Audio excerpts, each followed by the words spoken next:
नमस्कार दोस्तों। इस वीडियो को शुरू करने से पहले मैं दिनकर जी के बारे में कुछ शब्द आपके सामने में कहना चाहूँगा। रश्मि रथी जब उन्होंने लिखा था तो उन्होंने एक काव्य रचना नहीं की थी, उन्होंने एक इतिहास रचा था जो कि अमर हो गया। कभी कभी सोचता हूँ कि जब उन्होंने रश्मि रथी लिखा होगा तो उनकी मनस्थिति कैसी रही होगी, किस तरीके से उन्होंने अपने आप को भाव में डुबोया होगा, तब जाकर के यह काव्य रचना उन्होंने लिखी होगी। तो दिनकर जी के बारे में जितनी बात कहूँ उतनी कम है। बस धन्यवाद देना चाहूँगा कि उनकी वजह से हमें इस तरह की काव्य रचना पढ़ने का सौभाग्य प्राप्त हुआ। तो इससे पिछले वीडियो में जैसा आपने देखा कि भगवान श्री कृष्ण कर्ण को समझाने का प्रयास कर रहे होते हैं कि किसी भी तरीके से युद्ध रुक जाए, और भगवान की बातों को, और इसी संदर्भ में वो कई बातें कर्ण को बताते भी हैं, और कर्ण बड़े ध्यान से उनकी बातों को सुनते हैं। और सुनने के बाद में जब श्री कृष्ण अपनी बात समाप्त करते हैं, उसके बाद कर्ण उनकी बातों का जवाब देते हैं, अपना पक्ष रखते हैं। लेकिन जब वह अपना पक्ष रख रहे होते हैं तब जो जीवन में उन्होंने तिरस्कार और अपमान सहा होता है, उसकी सारी वेदना, सारी पीड़ा उनकी बातों में आ जाती है। और यही पीड़ा और वेदना दिनकर जी ने अपने इस हिस्से में व्यक्त किया है, वर्णन किया है। मुझे समझ में नहीं आ रहा कि किस तरीके से उन्होंने इस भाग को लिखा है, कितना उन्होंने कर्ण की पीड़ा और वेदना को खुद सहा होगा, खुद महसूस किया होगा, तभी जाकर के वह इस रचना को लिख सके थे।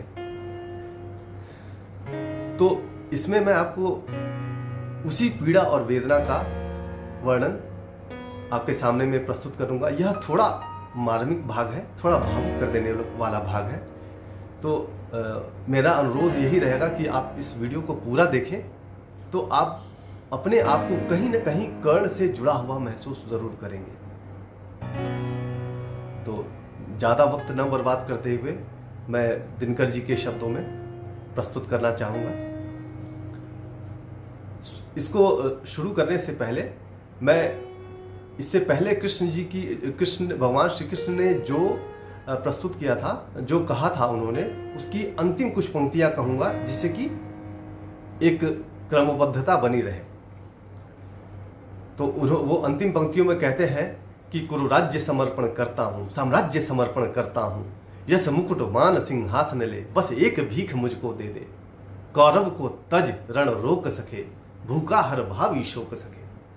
अब भगवान की बातों को सुन करके, श्री कृष्ण की बातों को सुन करके कर्ण जवाब देते हैं। सुन सुन कर कर्ण अधीर हुआ, क्षण एक तनिक गंभीर हुआ, फिर कहा बड़ी यह माया है जो कुछ आपने बताया है। दिन मणि से सुनकर यही कथा, मैं भोग चुका हूं ग्लानि व्यथा। जब ध्यान जन्म का धरता हूं, उन मन यह सोचा करता हूं, कैसी होगी वह मां कराल, निज तन से जो शिशु को निकाल, धाराओं में धर आती है अथवा जीवित दफनाती है। सेवती मास 10 तक जिसको, पालती उदर में रख जिसको, जीवन का अंश खिलाती है, अंतर का रुधिर पिलाती है। आती फिर उसको फेंक कहीं, नागिन होगी वह नारी नहीं। हे कृष्ण आप चुप ही रहिए, इस पर न अधिक कुछ भी कहिए।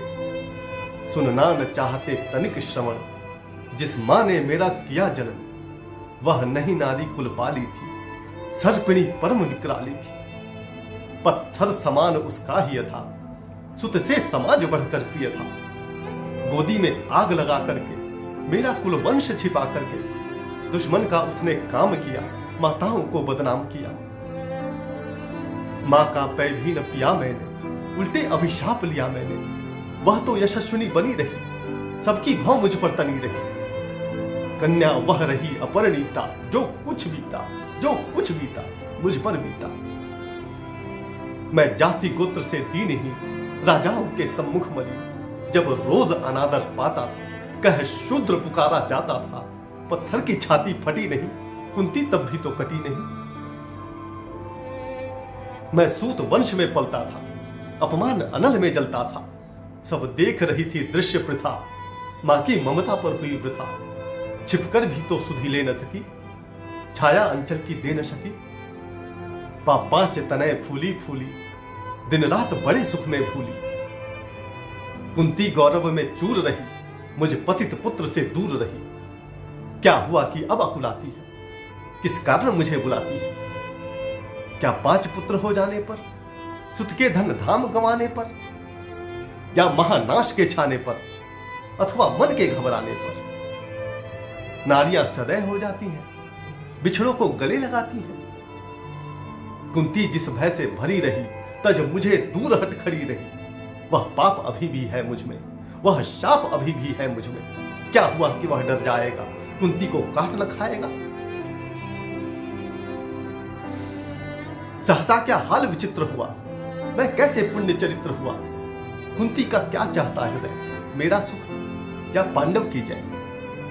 या अभिनंदन नूतन क्या है केशव, यह परिवर्तन क्या है? मैं हुआ धनुर्धर जब नामी, सब लोग हुए हित के काम। पर ऐसा भी था एक समय, जब यह समाज निष्ठुर निर्दय किंचित न स्नेह दर्शाता था, विष व्यंग सदा बरसाता था। उस समय सुवंक लगा करके, अंचल के तले छिपा करके, चुम्बन से कौन मुझे भरकर ताड़ना ताप लेती थी हर। राधा को छोड़ भजूं किसको, जननी है वही तजूं किसको। हे कृष्ण, जरा यह भी सुनिए, सच है कि झूठ मन में गुनिए। धूलों में मैं था पड़ा हुआ, किसका स्नेह पा बड़ा हुआ। किसने मुझको सम्मान दिया, नृपता दे महिमावान किया। अपना विकास अवरुद्ध देख, सारे समाज को क्रुद्ध देख। भीतर जब टूट चुका था मन, आ गया अचानक दुर्योधन। निश्चल पवित्र अनुराग लिए, मेरा समस्त सौभाग्य लिए। कुंती ने केवल जन्म दिया, राधा ने मां का कर्म किया। पर कहते जिसे असल जीवन, देने आया वह दुर्योधन। वह नहीं भिन्न माता से है, बढ़कर सोदर भ्राता से है। राजा रंक से बना करके, यशमान मुकुट पहना करके, बाहों में मुझे उठा करके, सामने जगत के ला करके। कर्तव्य क्या क्या न किया उसने, मुझको नव जन्म दिया उसने। है ऋणी कर्ण का रोम रोम, जानते सत्य यह सूर्य सोम। तन मन धन दुर्योधन का है, यह जीवन दुर्योधन का है। सुरपुर से भी मुख मोड़ूंगा केशव, मैं उसे न छोड़ूंगा। सच है मेरी है आस उसे, मुझ पर अटूट विश्वास उसे। हां सच है मेरे ही बल पर ठाना है उसने महासमर। पर मैं कैसा पापी हूंगा, दुर्योधन को धोखा दूंगा। रह साथ सदा खेला खाया, सौभाग्य स्वेश उससे पाया। अब जब विपत्ति आने को है, घनघोर प्रलय छाने को है, तज उसे भाग यदि जाऊंगा, कायर कृतघ्न कहलाऊंगा। मैं भी कुंती का एक तनय, जिसको होगा इसका प्रत्यय। संसार मुझे धिक्कारेगा, मन में वह यही विचारेगा। फिर गया तुरंत जब राज्य मिला, यह कर्ण बड़ा पापी निकला। मैं ही न सहूंगा विषम डंक, अर्जुन पर भी होगा कलंक। सब लोग कहेंगे डर कर ही, अर्जुन ने अद्भुत नीति गही। चल चाल कर्ण को फोड़ लिया, संबंध अनोखा जोड़ लिया। कोई भी कहीं न चूकेगा, सारा जग मुझ पर थूकेगा। तप त्यागशील जप योगदान, मेरे होंगे मिट्टी समान। लोभी लालची कहाऊंगा, किसको क्या मुख दिखलाऊंगा। जो आज आप कह रहे आर्य, कुंती के मुख से कृपा चाल्य। सुन वही हुए लज्जित होते, हम क्यों रण को सज्जित होते। मिलता न कर्ण दुर्योधन को, पांडव न कभी जाते वन को। लेकिन नौका तट छोड़ चली, कुछ पता नहीं किस ओर चली। यह बीच नदी की धारा है, सूझता न कूल किनारा है। ले लील भले यह धार मुझे, लौटना नहीं स्वीकार मुझे। धर्माधिराज का ज्येष्ठ बनूं, भारत में सबसे श्रेष्ठ बनूं। कुल की पोशाक पहन करके, सिर उठा चलूं कुछ तन करके। इस झूठ मूठ में रस क्या है केशव, यह सुयश सुयश क्या है। सिर पर कुलीनता का टीका, भीतर जीवन का रस फीका। अपना न नाम जो ले सकते, परिचय न तेज से दे सकते, ऐसे भी कुछ नर होते हैं, कुल को खाते और खोते हैं।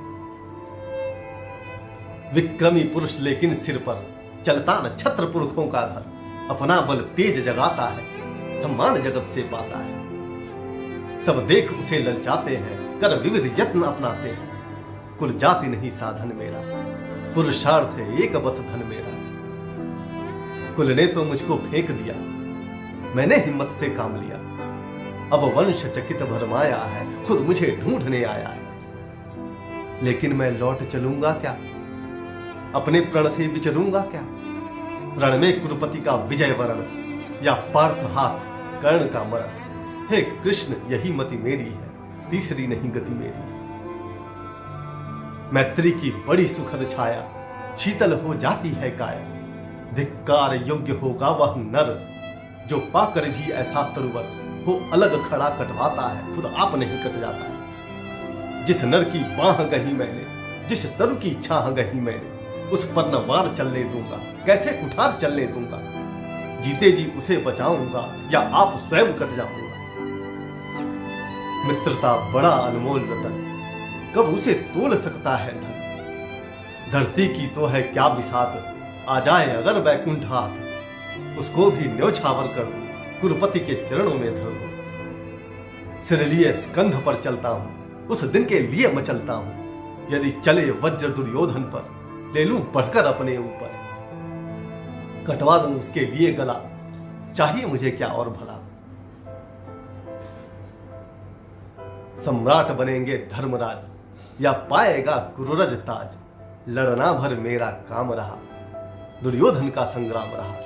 मुझको न कहीं कुछ पाना है, केवल ऋण मात्र चुकाना है। कुरु राज्य चाहता मैं कब हूं, साम्राज्य चाहता मैं कब हूं। क्या नहीं आपने भी जाना, मुझको न आज तक पहचाना।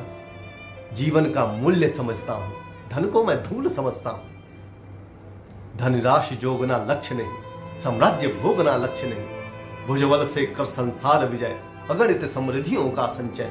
दे दिया मित्र दुर्योधन को, तृष्णा छू भी न सकी मन को। वैभव विलास की चाह नहीं, अपनी कोई परवाह नहीं। बस यही चाहता हूं केवल, दान की देव सरिता निर्मल। करतल से झरती रहे सदा, निर्धन को भरती रहे सदा। तुच्छ है राज्य क्या है केशव, पाता क्या नर कर प्राप्त विभव। चिंता प्रभूत अत्यल्पहास, कुछ चाकचिक्य कुछ फल विलास। पर वह भी यहीं गंवाना है, कुछ साथ नहीं ले जाना है। मुझसे मनुष्य जो होते हैं, कंचन का भार न ढोते हैं। पाते हैं धन बिखराने को, लाते हैं रत्न लुटाने को। जग से न कभी कुछ लेते हैं, दान ही हृदय का देते हैं। प्रासादों के कनकाभ शिखर, होते कबूतरों के ही घर। महलों में गरुड़ न होता है, कंचन पर कभी न सोता है।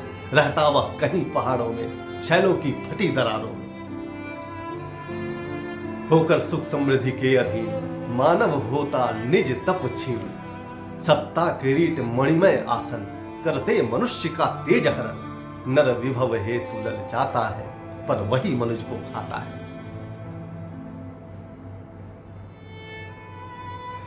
चांदनी पुष्प छाया में पल, नर भले बने सुमधुर कोमल। पर अमृत क्लेश का पिए बिना, आतप अंधड़ में जिए बिना, वह पुरुष नहीं कहला सकता, विघ्नों को नहीं हिला सकता। उड़ते जो झंझावातों में, पीते सो वारी प्रपातों में। सारा आकाश अयन जिनका, विषधर भुजंग भोजन जिनका। वे ही फणिबंध छुड़ाते हैं, धरती का हृदय जुड़ाते हैं। मैं गरुड़ कृष्ण मैं पक्षीराज, सिर पर न चाहिए मुझे ताज। दुर्योधन पर है विपद घोर, सकता न किसी विधि उसे छोड़। रणखेत पाटना है मुझको, अहिपाश काटना है मुझको। संग्राम सिंधु लहराता है, सामने प्रलय गहराता है। रह रहकर भुजा फड़कती है, बिजली सी नसें कड़कती है। चाहता तुरंत मैं कूद पड़ूं, जीतूं की समर में डूब मरूं।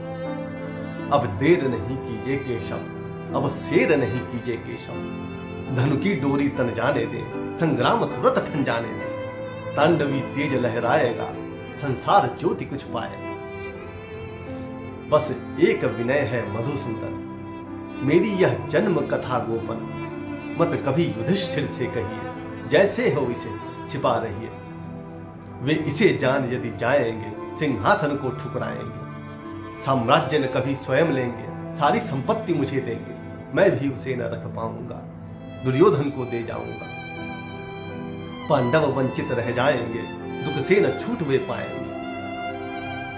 अच्छा अब चला प्रणाम आर्य, हो सिद्ध समर के शीघ्र कार्य। रण में ही अब दर्शन होंगे, शर से चरण स्पर्शन होंगे। जय हो दिनेश नभ में विहरे, भूतल में दिव्य प्रकाश भरे। रथ से राधेय उतर आया, हरि के मन में विस्मय छाया। बोले कि वीर शतवार धन्य, तुझ सान मित्र कोई अनन्य। तू गुरुपति का ही नहीं प्राण, नरता का है भूषण महान, नरता का है भूषण महान। भगवान श्री कृष्ण अंत में निरुत्तर हो जाते हैं और कर्ण को कहते हैं कि तुम्हारे जैसा इंसान मैंने नहीं देखा है, अब मैं तुम्हें कुछ कहूंगा नहीं, अब जो होगा देखा जाएगा। यह कह करके भगवान श्री कृष्ण वहां से चले जाते हैं और यहीं तीसरे भाग की समाप्ति भी होती है। आशा है आपने इसे पसंद किया होगा। इस तरीके की वीडियोस मैं आपके सामने में और लाता रहूंगा। तब तक के लिए धन्यवाद।